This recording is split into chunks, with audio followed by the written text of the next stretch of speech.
Can't believe we weren't recording. Okay. Welcome back to another episode of Simplyrobotix, the podcast. I'm your host, Monique, and I'm joined by my friend Jaren again this week, or this episode, as I have been doing, reviewing the Marvel Disney series called What If?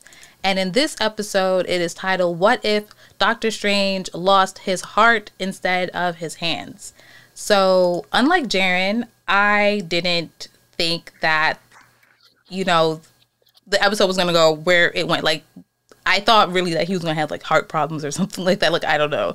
So, yeah, did you anticipate that it was kind of going to be more like a romance thing?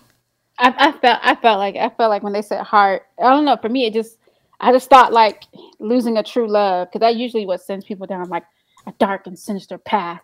Yeah, because that makes sense. So just to start recapping the episode starts off the same way it's always been, but we get like the Watcher from the jump, and he's saying that we have watched how one moment, one choice can ripple across space and time, giving birth to new stories, heroes, whole universes. But what if it's the wrong choice? What if the best of intentions has very strange consequences?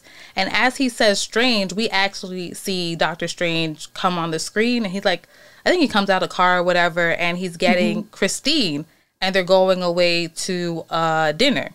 And as they're driving, there's a truck that they approach in front of them. It's going really slow, so he tries to like go around it. There's an oncoming car. They're able to get out of that way, and they're cool until they get rear-ended, go off the side of the road, and Christine dies.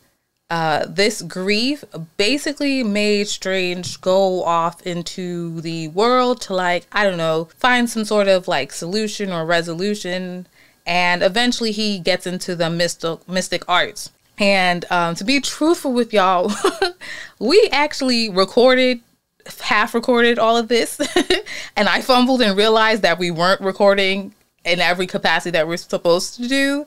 So we're doing our best to still bring the same energy and stuff like that. So I'm trying to make sure I remember things that we said the first time, but also this is just what's happening. So when they, something that you pointed out the first time we said this was that Strange has a faster acceleration into the mystic arts because he's not struggling with having to heal like his hands, basically that journey. Yeah, because remember his hands was trembling a lot and he couldn't focus them. Also, one of the decisions that set him on this trajectory is totally different. It's heartache from losing Christine, because they pretty much mirror the accident. The accident is actually shot for shot from the movie, except the decision that changed everything was in the movie, Christine was like a colleague that he flirted heavily with. In this, they're actually lovers, and she's accompanying him to this like celebration dinner, and that didn't happen in the movie. In the movie, when he had that accident, he was by himself. In this show, in this universe, he's with her, and she pretty much takes the brunt of the accident, and she ends up the one losing her life. Like, he pretty much walks away fine. Right. So he becomes a Supreme that could not let go of the past. And as all this is happening, we're hearing the narration of the Watcher. And this is essentially the most we've ever heard a Watcher, even up to this point after a couple minutes, that we've heard him in, like, compared to any other episode. So they continue kind of like fast forward, and Strange is like in their home or whatever, and he's sitting looking out that the sanctum. Thank you, the sanctum. He's in there looking out like the window, and Wong comes over, and Wong's like, like, hey, what are you doing? And he like flips his hand to hide what's happening, and Wong still is able to see that he's holding like the time Infinity Stone type of thing gadget. And Wong is like, you know what, I'm gonna go do something, and you should join me before you do something crazy. And Strange decides to do the something crazy, which is to go back in time to make a different decision with the intention of like saving Christine. So what we see is that he decides not to pass the truck. However, they still get rear-ended, still end up going off the road. She still ends up dying. So he travels back again and again and again, and is doing things differently. He's like going through the denial stage of grief.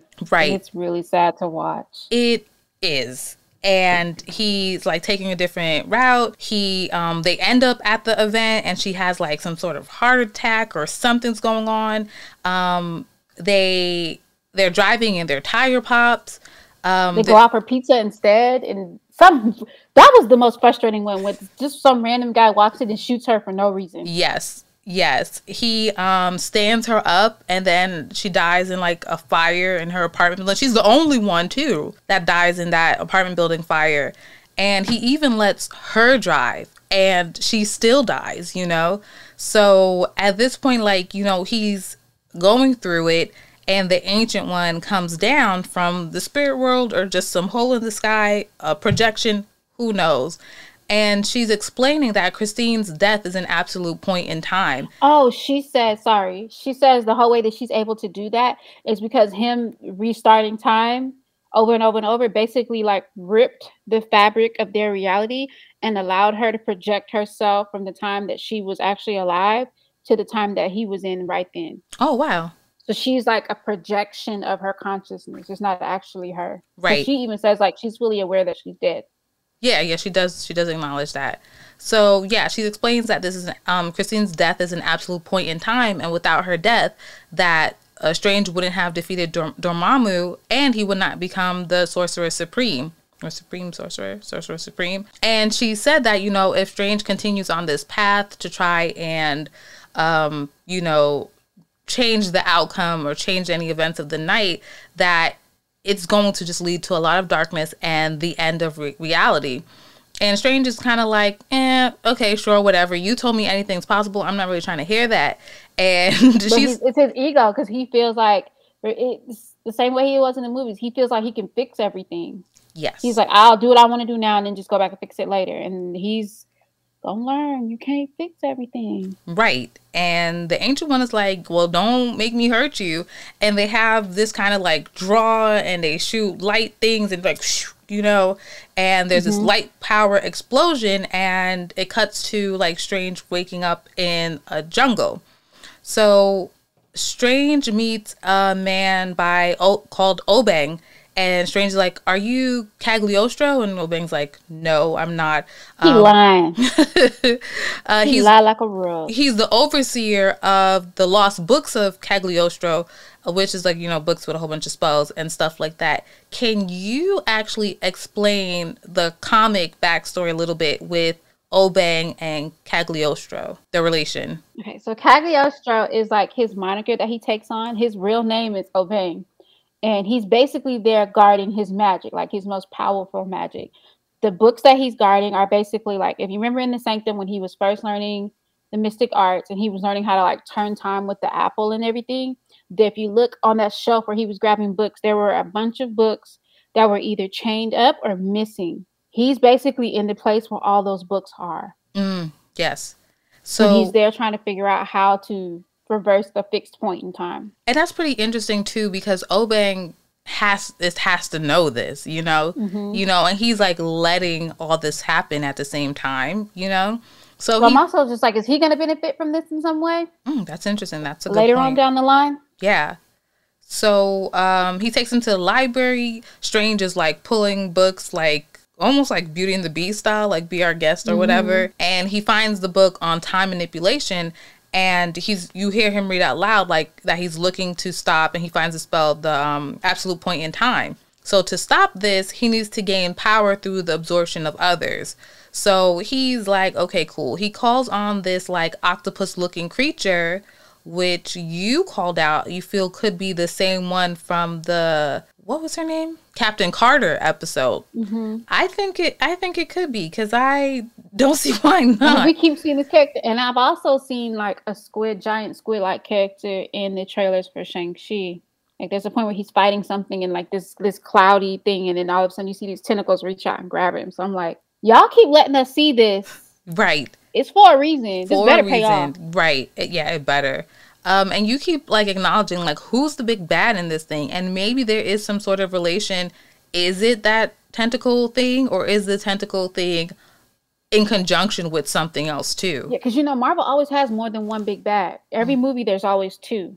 There's like the small problem, and then there's like the big problem. Right. So We shall see. So he basically is like trying to talk to this tentacle being thing, being like, hey, yeah, can I just get like a piece of you? I'm trying to do this thing. And the tentacle thing is like, get out my face, you know? Mm-hmm. And it literally like karate chops him across the room. Right. And he gets a little bruise. He wakes up and Obang is over him. I don't remember what he was saying to him. Oh, he was basically saying like, you can't bargain with mystic creatures, which is interesting because that's exactly what he did with Dormammu in the movie. So now I'm wondering, like, is there a loophole or something? But he was like, you can't bargain with mystic creatures. They're not just going to give you their power. And he basically like gives him the idea, which I almost feel like he planted that on purpose. Yes. He gives him the idea like, you got to figure out how to take it. So then he goes back and he's like, cool, let's start small and work our way up. And he starts with these little evil garden gnome. Yeah, and we see a montage of him summoning creatures and absorbing their powers, and he's actually kind of scary looking visually. Yes, like watching him absorb, like because as he's absorbing them, it's not like he just sucks in their essence and that's it. Like he's literally like his form changes to like a piece of them every time he absorbs something. I'm gonna jump ahead a little bit because you said, is there something Obang can benefit or gain from letting Strange continue on with this mission of his, right? Knowing that if he's able to stop the absolute point in time, he could destroy this universe. And then knowing that Obang is essentially guarding his own super, super powerful magic, what if he doesn't want anybody else to have access to it? Look at me starting to think. What if,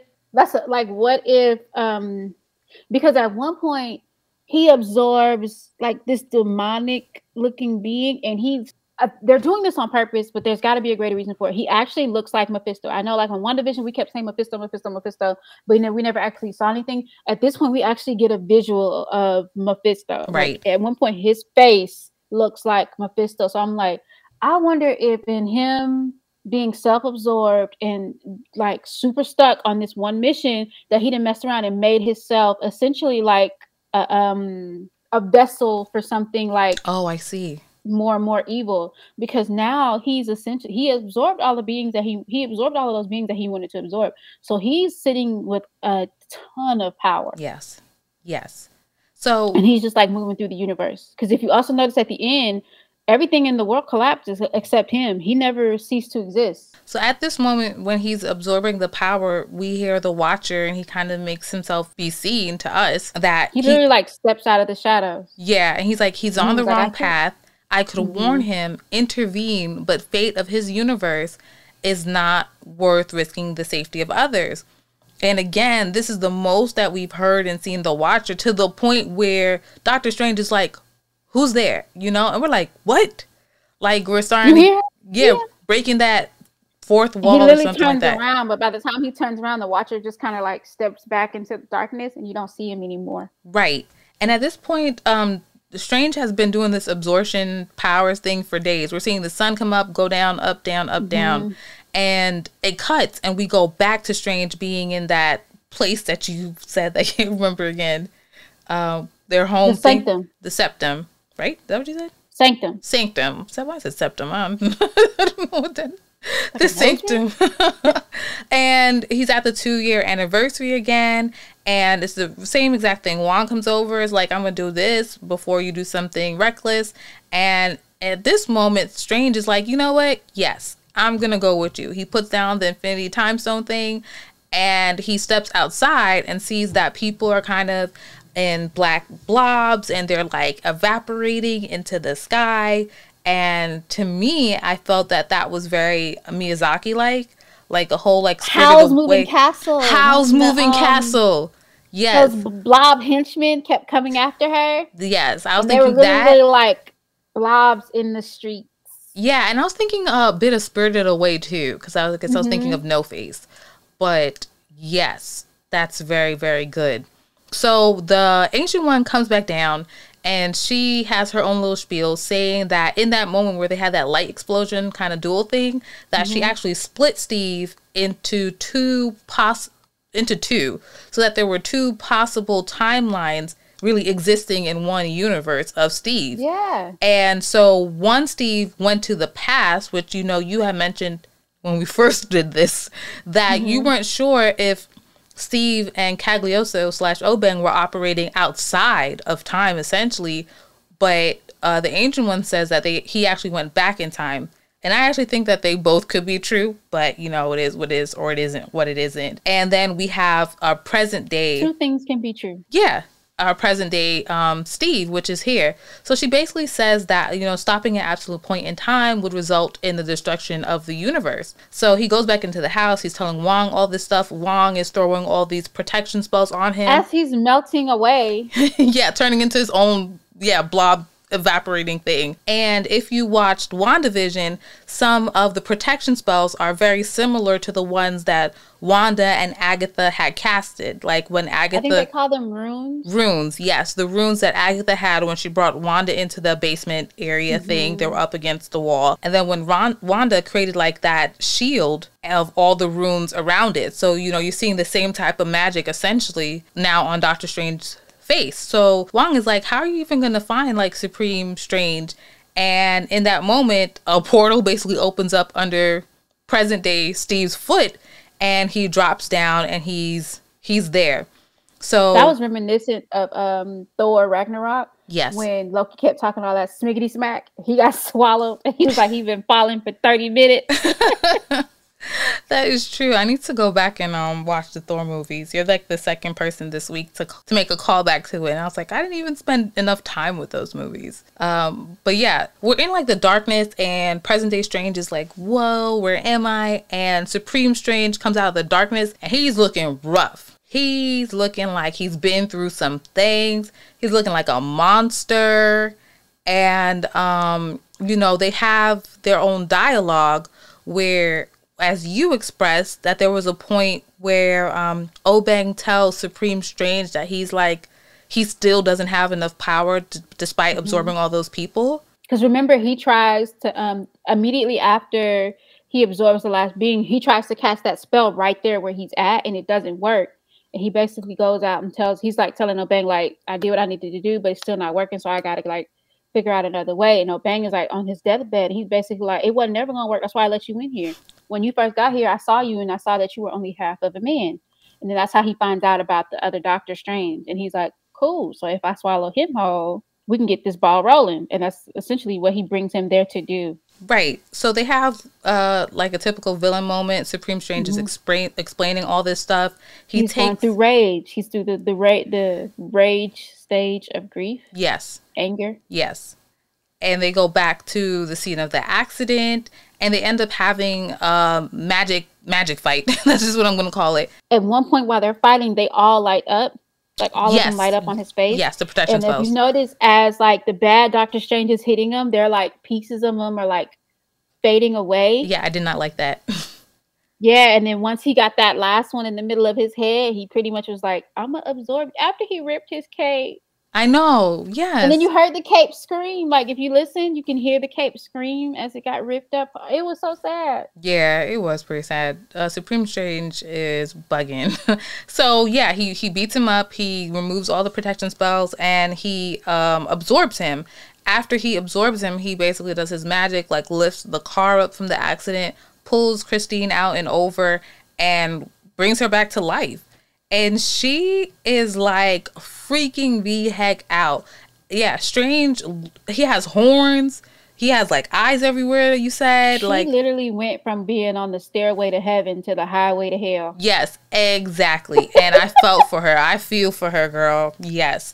And she even is in this black smog evaporating. Like, she's looking at herself. She's looking around the whole world. Everything is like evaporating. She's so terrified. She was like backing up, and she was about to like back off of that cliff. Right, and then he changed back into like himself, like a more person version of himself. And so the darkness starts really, really caving in, and he's doing like his magic to like try and push it and keep it. And yeah, the world is literally like collapsing, and it's so interesting because it's collapsing like a prism. Yes, yes.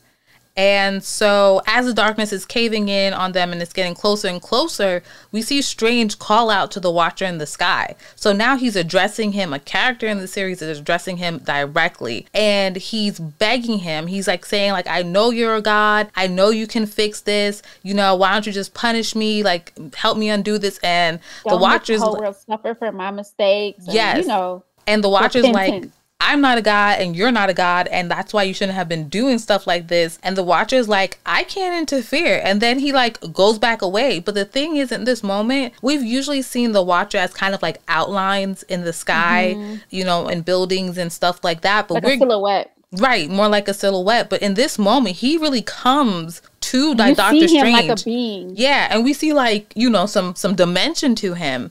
And then the angle is like he's like looking over them. So it's like a parent like chastising a child. Yeah. Yeah. And so, yeah, we're just getting so much of the Watcher in this episode. And then he goes away, like I said, and the episode starts to zoom out and Christine evaporates and Strange is just like going through it. And nothing is happening to him, but everything around him is essentially like diminishing and going away. And then he casts like one last spell that like freezes her in her own little prism. Oh, did he? But I don't know if you saw it at the end where he's like, he has his hand on like this little mound and it's her like frozen in glass, kind of like Snow White in the no, I didn't see that thing. The Watcher literally was just like, I could help you, but you got to see it through, my boy. Yeah. The Watcher was like, dang. I have nothing to do with this. Like, it's above me now. It's above me now. Basically. So as like the episode keeps zooming out and it's fading, we hear the Watcher say, one life, one choice, one moment can destroy the entire universe. And then that's the end of the episode. So how did you feel about this, Sharon? I've said this before, like, I love the Doctor Strange movie, but I am not a fan of Doctor Strange. Like, you got this egotistical, the white guy that's like, has the world at his feet. He has a moment that's really humbling him, but instead of being humble, he basically accumulates more power and resources in abundance. He doesn't really learn his lesson. And we basically see like what happens when there aren't key people in his life to keep him on the path. True. Yeah, we do see that. One thing we actually didn't mention this time, I think, was the fighting. Just like how good the fighting in the last episode and this episode is, how it's pretty true to like the live action movies that we've all has been a part of our lives for X amount of years at this point. The fight scene. Shout out to the storyboard artists, man. I'm telling you, like any type of good cinema or film that you see, it's because they have really good storyboard artists on that project. Because that fight scene was. Because it was literally like the only one in the movie, in the show. Yes, it's so good. I keep referring to it as a movie. It was the only like fight scene, and I mean, it hit like it did what it was supposed to do. Yes, yeah, because like you were saying, every time one of those protection spells was coming off of Doctor Strange, I was like, oh, you know how you wince when you like you feel like you can feel someone else's pain every time he was hitting him hard. Yeah. And so what did you feel about the lip syncing compared to last week? It didn't bother me as much in this episode. I felt the same way, yeah. Now, I don't know if it's because like I was so in the emotion of it all. I felt like it was a little bit of both. Like it just wasn't as jarring. And I was like, so what was it about last week? I was so too busy, like the whole time I'm just looking at my screen like, that poor baby. He just needed some love. He needed a hug. He needed a hug back. Yeah, let me go and see. And he stays ignoring Wong. Like every time he ignores Wong, something horrible goes wrong. I know. And Wong be like, I think I gotta go do something. Even when Wong was giving him the protection spell, he was just looking at him like, I done told you. You don't never listen. So the next episode, he had so many chances to course correct, and he refused. But that also goes to show how bad grief can be when you don't have your village or like just that person that's going to help you through it all. That's just like going to stay by your side no matter what. Yes. Because like he literally had that one moment alone. And in that one moment, he made a horrible decision. Yeah. Like they did a really good job like showing the stages of grief and how detrimental it can be if you don't come out of it. Yeah. I mean, literally. By the time he finally reached acceptance, it was too late. He destroyed the whole universe. And now he's just sitting in that little purple bubble by himself. Yeah, and I wonder if if and how many of these episodes will kind of interlock with some of the upcoming episodes. Well, we know we're going to see him again because there's a trailer where him and Peggy Carter are talking. So eventually somebody goes and gets him. So I wonder if the Watcher was like, I could intervene, but I'm not because I kind of need you for a greater purpose. Well, that would just be a different timeline, no? No. I think this is a hot take. I think the Watcher's going to leave him there to rot for a little bit because I also think the Watcher let him go through that because he needed him to accumulate all of that power. Oh, okay. Because now he's so powerful. I think now he's so powerful. He can be in like, he's like at a cosmic level now. So he can be in space. Yeah, yeah. And then he can actually travel. Because not only did he, because before he just was manipulating time. Once he accumulated all of that power, you notice the color of his magic changed? Yes. And now he's manipulating, now he's messing with chaos magic because it's the same color as Wanda's. It's like that bright red. Yes, yes. He's messing with chaos magic and he's also messing with reality because around the chaos magic, it was like these little black ink blobs. So now he can jump in and out of reality. So I think he's going to be, he's what you call, okay, so in WandaVision, they kept referring to her as a Nexus being. Yes. I don't know if they're going to stick to this in the cinematic universe, but in the comics, a Nexus being is allowed to pass through different realities unfazed. So if she wanted to, she could pass through different realities and she's completely unfazed. She will always be Wanda. Nothing's going to change. Her magic's not going to change, none of that. Now that he has the power that he has, he's also a Nexus being. So I think the Watcher is going to use him in another way. He just doesn't need him right now. I think when he's ready, he's going to go pluck him and be like, so, remember that conversation we had earlier? I need to keep ready tabs to listen now? Keep tabs on your hot takes. Yeah. Right? Oh, yeah, I got to remember what I said. I could be totally wrong. You could be. I did see a trailer, unless I'm tripping, of him and Peggy Carter's talking. And he was like the hollowed out, rough looking Doctor Strange.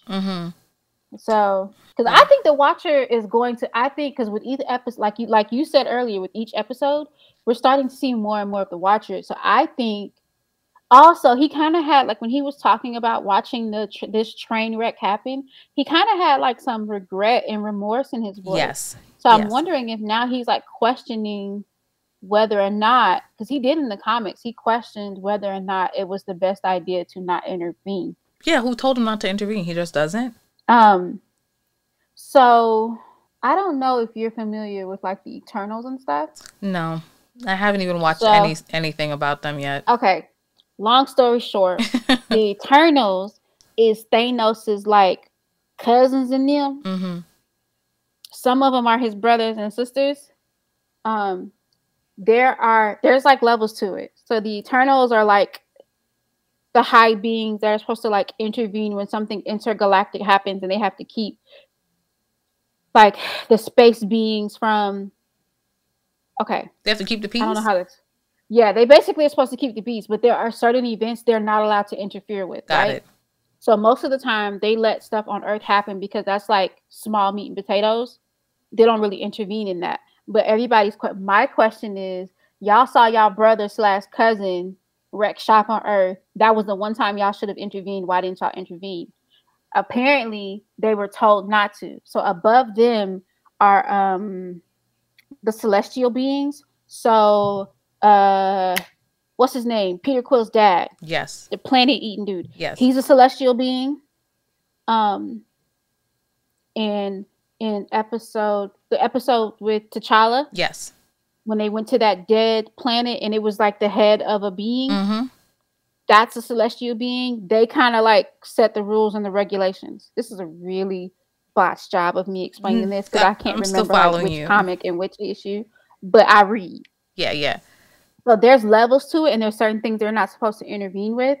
I wonder if the Watcher had already got his marching orders, like these are the events that you're not supposed to intervene with. And I also wonder if it was Kang that told him not to do it, because Kang set a lot of stuff in motion. Yeah. So I wonder if all of this is like, I mean, who knows? We don't know. And that's what I love about this show. I kind of like not knowing where this could go. Because like with phase 3, you kind of like, okay, well now we're going to get this. And now we're going to get this. And now it's just like, It's anybody's game. Yeah, so we are like 4 episodes in, which means we have 5 left. And again, I guess this is like the Marvel curse. It's like how and if these things interlock with each other, that we may or may not find out, right? The next We know episode, they're going to be connected. We just don't know how. Yeah, you just won't let me feel like they won't be connected. You're like, this is not DC. They're going to be connected. No, I'm joking. Be connected. Because if we know anything about Marvel, they play the long game. They ain't new to this. They true to this. Period. The next episode the next episode is Party Thor, and I don't know what that means at all. So Party Thor from the comics was like a dude bro. He was like a frat bro. That's what I'm wondering. Is he gonna be like Peter Quill? In the douchebaggy sense, yes. So Party Thor basically, if I could be wrong. I'm getting all my stuff mixed up. But if I'm right, Party Thor never has to go to Earth. He's still in Asgard doing his thing, living it up. Oh, he's like Will Smith, welcome to Miami, but it's Asgard. Okay, interesting. He's like living his best life. Yeah, cool. Well, that's our show. That's our episode today. Jaren, let the people know how they can find you on social media. At Jaren Merchant on all social media platforms. And again, you can find me at Simplyrobotix.com, at Simplyrobotix, hashtag Simplyrobotixpod, so that we can find and reshare your stuff. Thank you, everybody that's been sharing the episodes every time I post it and just engaging and with us. Let us know what you think about the episode and our hot take. Oh, yeah. Debate me in the comments. Definitely do that. Thanks, Jaren, for recording this episode with me twice because I forgot to press record the first time. That was great. So see you, everybody. Until next time.